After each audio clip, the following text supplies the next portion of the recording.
Students, आज हम chapter number 14 के एक्स्ट्रा क्वेश्चंस करेंगे। कुछ लॉन्ग क्वेश्चंस हैं, ये इम्पोर्टेंट क्वेश्चन है। तो स्टार्ट करते हैं हम। Question number 1, on what factor thickness of the electroplated item depend. जो हम इलेक्ट्रोप्लेटिंग के लिए आइटम लेते हैं उसकी थिकनेस जो है किस पर डिपेंड करती है। तो answer, thickness of electroplating item depend on first strength of the current passing through the current. हम उसमें करंट जितना पास कर रहे हैं उस पर डिपेंड करेगा।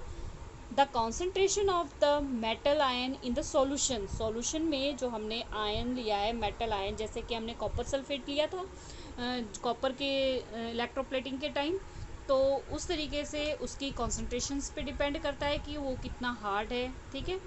तो the duration of the time the articles has been in the solution. उसके बाद ड्यूरेशन की हम कितने टाइम का तक उस सॉल्यूशन में जो आर्टिकल्स को है रख रहे हैं उस पर डिपेंड करता है। नेक्स्ट क्वेश्चन नंबर 2,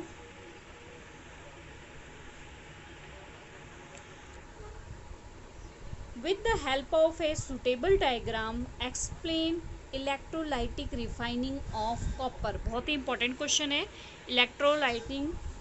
इलेक्ट्रोलाइटिक जो रिफाइनिंग है बहुत ही इंपॉर्टेंट क्वेश्चन है। तो हम इसको करते हैं, डायग्राम की हेल्प से इसको करना है। स्टार्ट करते हैं इसको। वैसे चैप्टर में मैंने आपको इलेक्ट्रोप्लेटिंग जो समझाया हुआ है सेम वही चीज़ है। To purify copper, a thin plate of the pure copper and a thick rod of impure copper are used as the electrodes in the acidified solution of CuSO4 means copper sulfate। ठीक है। तो CuSO4 जो है आप ऐसे लिख लेना, CuSO और यहाँ पर 4 नीचे। ठीक है। तो क्या है, जो हमने कॉपर को प्योरीफाई करना, तो उसकी एक थिन प्लेट जो है पतली प्योर कॉपर की, और थिक रॉड यानी कि मोटी इम्प्योर कॉपर, और इलेक्ट्रोड्स जो उसमें लिक्विड यूज़ करना है, सॉल्यूशन यूज़ करना है, वो एसिडिफाइड कॉपर सल्फेट CuSO4, ये हमारा मटेरियल है। अब क्या करना है, pure copper is used as a cathode and impure copper is used as anode. Pure copper को जो है कैथोड में मीन्स नेगेटिव, और इम्प्योर कॉपर को जो है जो एनोड यानी कि पॉजिटिव में हमने कनेक्ट कर देना है। When electric current is passed through the copper sulphate solution, copper sulphate dissociated into copper and sulphate. तो जैसे ही इलेक्ट्रिक करंट उसमें पास होगा तो डिसोसिएट हो जाएगा कॉपर और sulphate. The free copper gets drawn to the electrons connected to the negative terminal of the battery and get deposited on it। तो जो प्योर कॉपर होगा वो क्या होगा, कनेक्ट हो जाएगा नेगेटिव टर्मिनल ऑफ बैटरी के पास। इसीलिए हम नेगेटिव टर्मिनल के पास क्या करते हैं, प्योर कॉपर कलेक्ट करते हैं। ठीक है। From impure copper electrodes an equal amount of the copper get dissolve in the solution. और इसी तरीके से इम्प्योर कॉपर के इलेक्ट्रोड में से कुछ अमाउंट में कॉपर जो है सॉल्यूशन में डिज़ोल्व हो जाएगा। दस the loss of copper from the solution is restored and the process continue. इस तरीके से कॉपर जो है रिस्टोर होता जाएगा और इस तरीके से हम इस प्रोसेस को कंटिन्यू करते रहेंगे। The impurity are left behind at anode. जो एनोड होगा वहाँ पर जो इम्प्योरिटीज़ होगी वो लेफ्ट बच जाएगी। तो ये तो हमारी हो गई थ्योरी लॉन्ग क्वेश्चन की। ठीक है, समझ आ गया। अब आप यहाँ डायग्राम में देख लो कि डायग्राम में क्या है, कैथोड नेगेटिव, एनोड पॉजिटिव।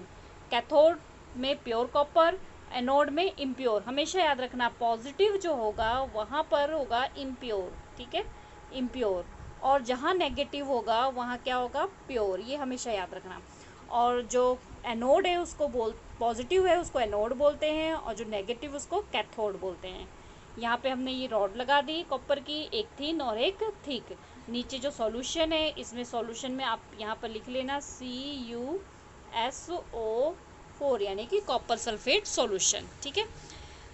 इसके बाद इसमें जब यहाँ पर क्या लगाया हुआ है, सेल या बैटरी, जब इलेक्ट्रिसिटी पास करेंगे तो ये क्या हो जाएगा, कॉपर सल्फेट में से जो कॉपर है वो क्या होगा, डिसोसिएट होना शुरू हो जाएगा, और वो जो है जो थिन लेयर थी उसके पास जाके कलेक्ट होना शुरू हो जाएगा, यानी कि यहाँ पर ये सारी प्योर जो कॉपर है वो क्या हो जाएगी, इकट्ठी हो जाएगी। ये बहुत ही इंपॉर्टेंट क्वेश्चन है इस चैप्टर का।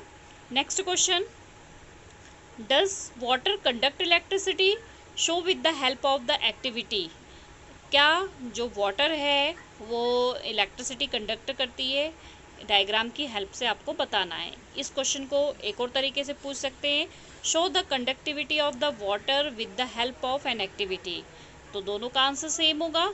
नॉर्मल और ordinary water is a good conductor of electricity while distilled water is a bad conductor और इंसुलेटर।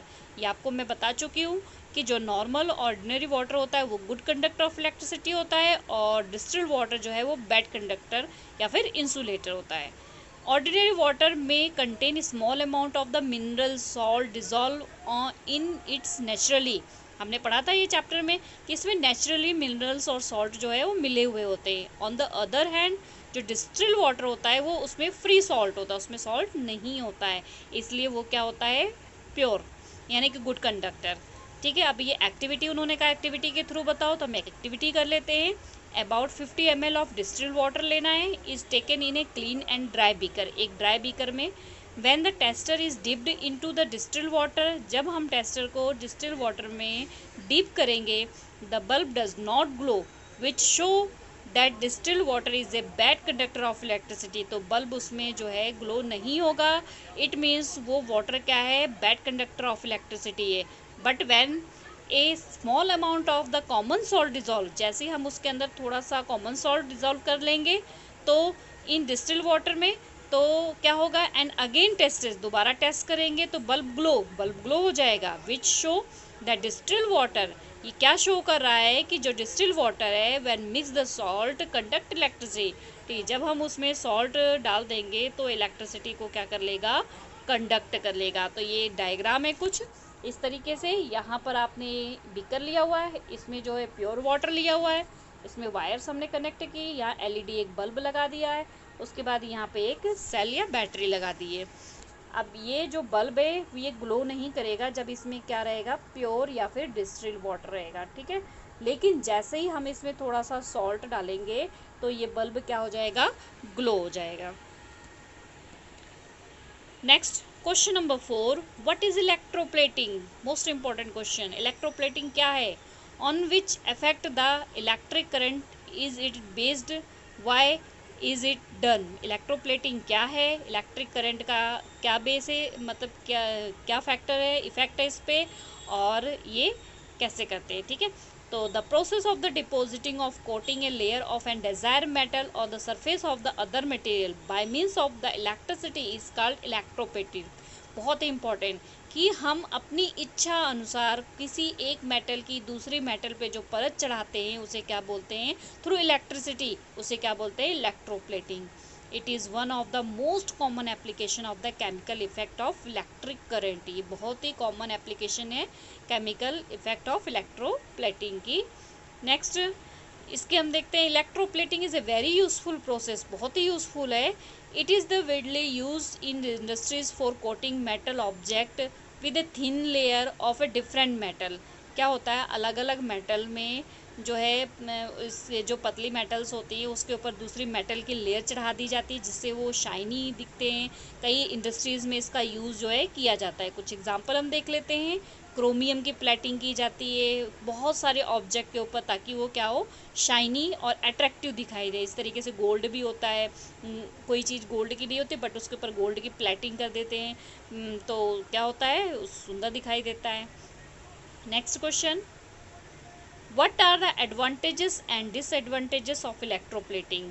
अब इलेक्ट्रोप्लेटिंग के फ़ायदे और नुकसान क्या है। ठीक है, तो electroplating is a very useful process, it is the widely use of the industries for coating metal object with a thin layer of different metal। the advantages and disadvantages of electroplating are, electroplating बहुत ही useful process है, industries में coating की जाती है metal की और object की, अलग अलग मेटल की दूसरे मेटल पे। तो हम देख लेते हैं पहले इसके advantages. It protects the metal from being corrode. जब जैसे कि आयरन है, लोहा है, आपको पता है उसमें जंग बहुत जल्दी लग जाता है, अगर उसके ऊपर हम प्लेटिंग कर देते हैं तो उसमें शाइनी आ जाती है और जल्दी से वो कोरोड नहीं होता है। It prevent the rust of metal, metal को ख़राब होने से बचाता है। It make cheap and dull metal shiny and attractive, सस्ती मेटल जो है अच्छी दिखने लग जाती है, चमकदार और attractive. It can make more reactive metal like iron less reactive, ये क्या करते हैं, जो कम रिएक्टिव एलिमेंट्स होते हैं उस पर मोर रिएक्टिव एलिमेंट्स की जो है परत चढ़ाई जाती है। Chromium coating on the metal give luster to the object, जो क्रोमियम है उस एक मेटल है जिसकी परत चढ़ाने पर कोई भी ऑब्जेक्ट जो होता है लस्टर हो जाता है। अब देखते हैं disadvantages.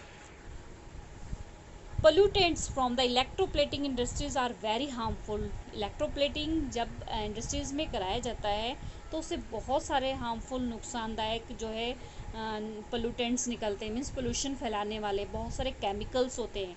Some chemicals are very lethal for the both human and animal, human और एनिमल के लिए बहुत ही नुकसानदायक होते हैं। It is an expensive process, और ये बहुत खर्चीली प्रोसेस होती है। तो आई होप आपको समझ में आ गया है। तो प्लीज़ लाइक, सब्सक्राइब और शेयर करना मत भूलना। ये लॉन्ग क्वेश्चंस, एक्स्ट्रा क्वेश्चंस हो गए हमारे chapter number 14 chemical effects of electric current.